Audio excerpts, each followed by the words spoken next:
સુરત જિલ્લાના જંબુસર તાલુકાના ડાભા ગામે વર્ષો પહેલા ગ્રામ પંચાયત દ્વારા ઓવરહેડ પાણીની ટાંકી બનાવવામાં આવી હતી. રણકી આસપાસ રહેણાંક વિસ્તાર હોવાને કારણે અવરજવર રહેતી હતી અને વર્ષો જૂની ટાંકી સમય જતાં હાલ જર્જરિત હાલતમાં હોવાથી કોઈ અનિચ્છનીય બનાવ ન બને તે માટે ટાંકીને ઉતારવાનો નિર્ણય ગ્રામ પંચાયત દ્વારા લેવામાં આવ્યો હતો અને કોન્ટ્રાક્ટર દ્વારા જેસીબીની મદદથી જર્જરિત ટાંકીને ઉતારવાની કામગીરી શરૂ કરાઈ હતી. જોકે વર્ષો જૂની ટાંકી ઉતારવાની કામગીરી જોવા માટે લોકોના ટોળે એકત્રિત થઈ ગયા હતા અને આ ક્ષણને મોબાઈલમાં કેપ્ચર કરીને રીલ બનાવી રહ્યા હતા. જોકે કામગીરી દરમિયાન જર્જરિત ટાંકી એકાએક ધસી પડતા નાસભાગ મચી ગઈ હતી અને આસપાસની દુકાનો પર ટાંકીનો કાટમાળ પડતા માલ સામાનને નુકસાન પહોંચ્યું છે. ટાંકી ધસી પડવાના લાઈવ દ્રશ્યો પણ કેમેરામાં કેદ થયા હતા.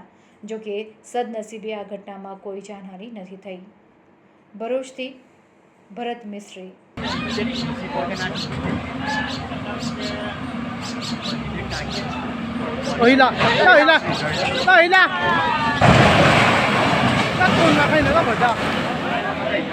બધા તોડ નાખાય ને તો